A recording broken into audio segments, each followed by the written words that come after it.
नमस्कार दोस्तों, हमारे चैनल में आपका फिर से स्वागत है। जैसे कि आप जानते हैं, भगवान श्री राम को भला कौन नहीं जानता है। जब भी बात आती है रामायण की, प्रभु श्री राम की छवि मानस पटल पर अंकित हो जाती है। श्री राम को विष्णु जी के 7वें अवतार के रूप में पूजा जाता है और पुराणों व शास्त्रों में भी उनकी महिमा का बखान होता है। त्रेता युग के पालनहारे प्रभु श्री राम को भक्त आज भी पूरे श्रद्धा भाव से पूजते हैं और उनकी भक्ति में सराबोर हो जाते हैं। प्रभु श्री राम के जीवन से जुड़ी कुछ ऐसी अनसुनी कहानियां हैं जो आज भी सोचने पर मजबूर कर देती हैं। ऐसी ही अनसुनी कहानी में से एक है श्री राम की मृत्यु से जुड़ी रोचक कथा। आप सभी के मन मस्तिष्क में भी कई बार ये प्रश्न जरूर आया होगा कि श्री राम जब भगवान का ही अवतार थे तो उनकी मृत्यु कैसे हुई। इस बारे में हमने नई दिल्ली के जाने माने पंडित, एस्ट्रोलॉजी, कर्मकांड, पितृदोष और वास्तु विशेषज्ञ प्रशांत मिश्रा जी से बात की। उन्होंने हमें कुछ रोचक तथ्यों से अवगत कराया।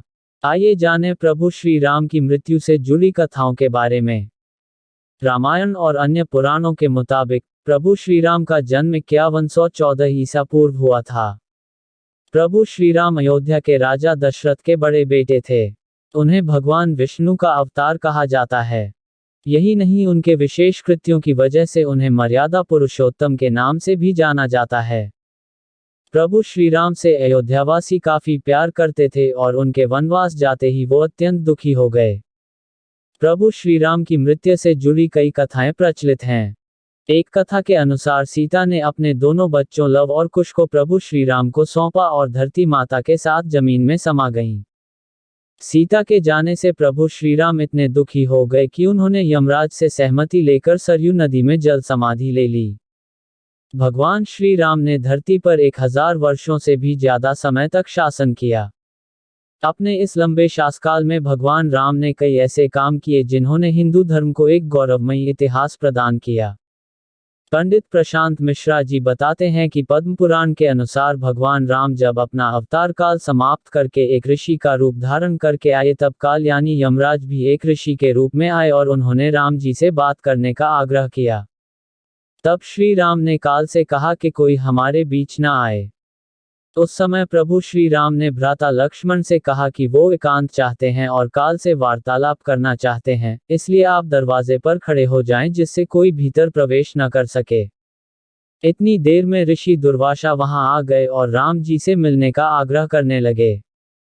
लक्ष्मण जी के मना करने पर भी ऋषि नहीं माने और क्रोधित होकर बात करने लगे।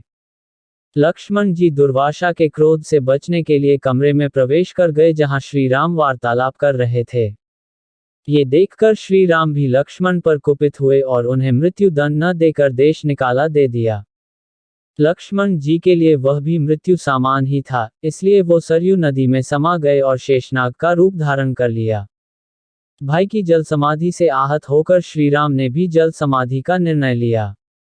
वो सरयू नदी के अंदर गए और भगवान विष्णु का अवतार ले लिया। इस तरह श्री राम ने मानव शरीर त्याग दिया और वैकुंठ धाम चले गए। वास्तव में ये कथा भगवान श्री राम के जीवन से जुड़ी सबसे रोचक कथाओं में से एक है और ये प्रभु श्री राम के मनुष्य रूप को त्याग कर वापस विष्णु रूप में आने के बारे में बताती है। अगर आपको ये लेख अच्छा लगा हो तो इसे शेयर जरूर करें व इसी तरह के अन्य लेख पढ़ने के लिए जुड़ी रहें आपकी अपनी